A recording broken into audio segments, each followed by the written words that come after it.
Welcome to Chanel. The latest. This is the terrifying moment a Ukrainian tank fired on a Russian trench from point-blank range. Before soldiers moved in to finish the job, the battle took place south of the town of Ivanytsky that lies to the west of besieged city Bakhmut, which has been the focus of the war's bloodiest fighting since Russian President Vladimir Putin ordered the invasion of Ukraine last year. Brutal fighting for the city and the surrounding region has seen the return of trench warfare to Europe, in scenes reminiscent of the First and Second World Wars. In the footage captured from a distance and released by Ukraine's 5 separate assault brigade, a Ukrainian tank is seen rolling down a road through a barren field left scarred by battle, stalking its targets. A long zigzag trench is seen running parallel to the road, like a scar on the land, with Russian soldiers sheltering inside with no weapons to counter the heavy armor. Once in position, the tank fires off several rounds at the trench. The first narrowly misses, but its follow-up shots hit their mark, tearing up the earth around the trench and rattling Putin's troops inside. The tank is then seen reversing back down the road away from the trench. But if the Russian soldiers thought this was the end of the onslaught, they would have been sorely mistaken. The footage shows a second armored vehicle rolling up the road alongside the trench, this time an armored fighting vehicle with ground troops inside. First, the mounted machine gun on top of the vehicle is seen opening fire on the trench, pinning down 2 Russian soldiers who are seen attempting to flee. In a desperate attempt to escape the unrelenting assault, the Russian soldiers are shown crawling on their hands and knees as bullets slam into the earth around them.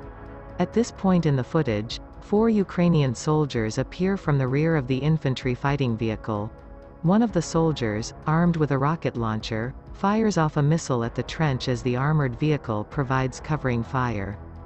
The soldiers then fires off a second missile. Both cause huge blasts in the trench. With the machine gun still providing covering fire, the Ukrainian soldiers proceed to advance on the trench and steadily move up the tunnel, stalking any survivors. Russian casualty numbers were unclear, but the brutal footage ends by showing a trail of bodies lining the trench. It was not clear when the video was filmed, but it emerged as Ukrainian and Russian forces continued their deadly battle in the street of Bakhmut. Ukraine prepares for an expected offensive in the spring or summer. Key weapons from Western countries are bolstering the country's armed forces.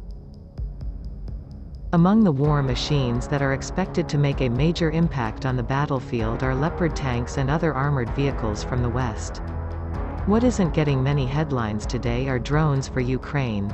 This is a major contrast from the early days of the war, when Ukrainian drones were heroes of the war effort. On the Russian side, the reliance on Iranian-made kamikaze drones has also appeared to have diminishing returns for Moscow.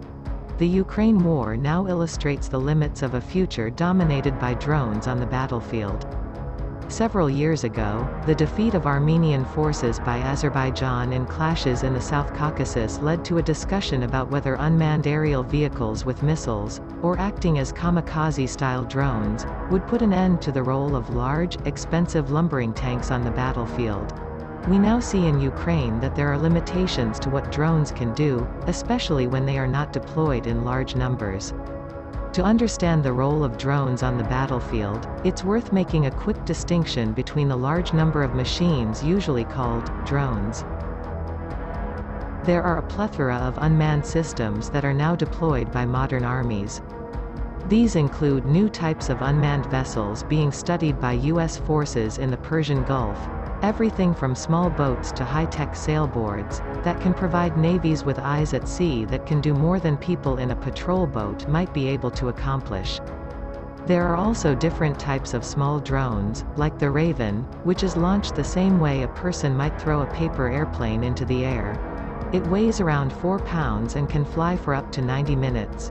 U.S. forces conducting a drill in the harsh conditions of Alaska recently used these for reconnaissance. At the top of the drone food chain are the big drones, like the Global Hawk or Reaper, a surveillance drone and an armed drone respectively.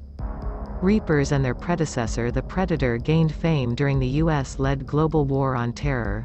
But what became of these types of drones now that the world is transitioning back to conventional wars such as Ukraine? The truth is that these drones can't survive modern-day air defenses, as was illustrated when Iran shot down a $200 million, £160 million, Global Hawk in 2020. When Russia invaded Ukraine, the Ukrainians were able to initially resist using Bayraktar drones they had acquired from Turkey.